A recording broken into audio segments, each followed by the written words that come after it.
One of my favourite time wasters on my phone is the Nimblebit idle game Pocket Planes, if you've heard of it. I find it particularly satisfying for its pixel art style and simple graphics, and it's just fun to spectate the planes in the background. So much so that I thought it'd be a cool idea to animate my own side-scroller type screen to use as a live wallpaper on my PC. So watch along if you want to see how I did it, or learn how to make your own with completely free software.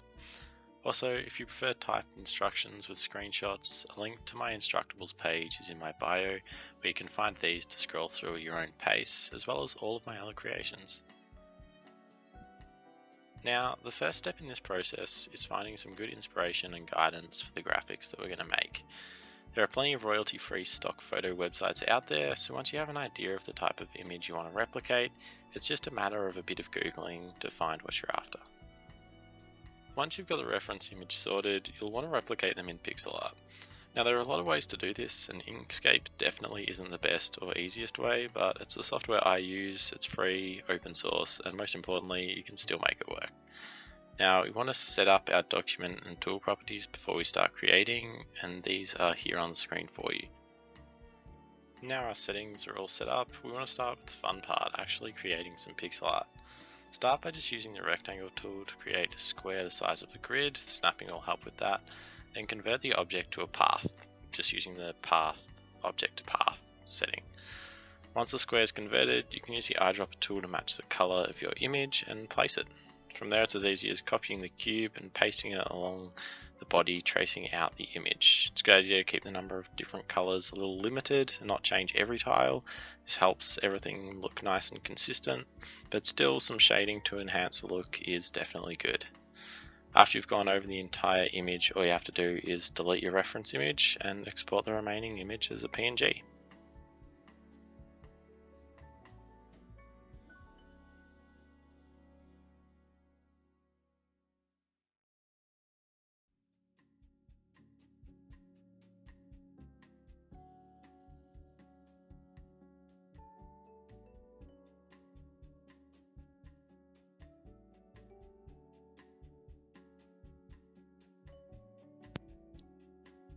Since the foreground section is quite large, it can help to start out with a rough shape and then use a Bezier curve to create a shape. Remembering it's only the perimeter of the shape that has to be pixelated to give the pixel art effect.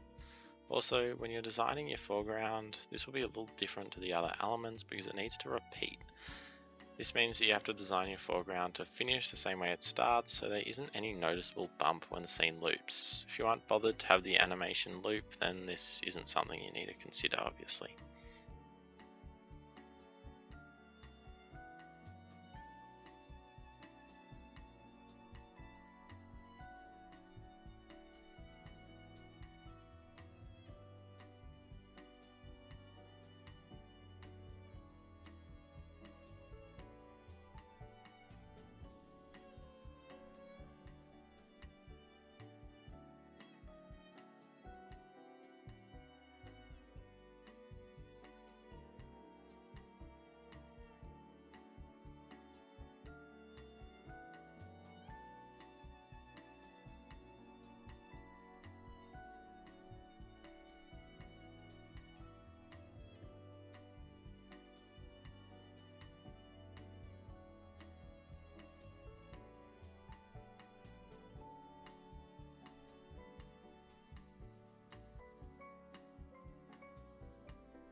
Now next up is Blender.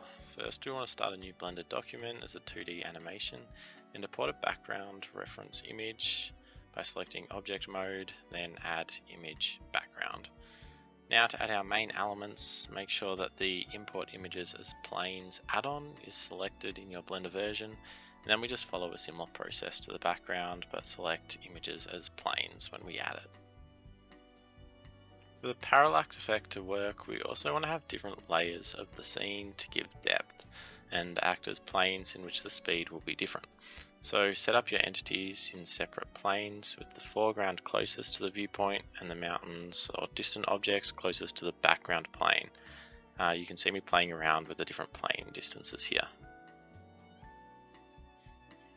To get everything moving, we want to open keyframes, which you can drag up from the bottom left corner of the screen. Make sure auto keying is deselected though, so keys aren't added where you don't want them. To make the motion come to life, align everything so the foreground is focused on the leftmost side and any clouds or distant elements are out of frame to the right.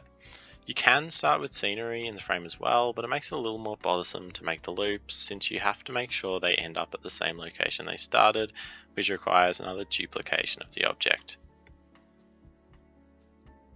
Once everything is all set up to the right, all you have to do is insert a keyframe using Ctrl-I, and then move the objects out of frame to the left, moving closer objects like the foregrounds and clouds further, so they move faster in the final animation, and further objects less far.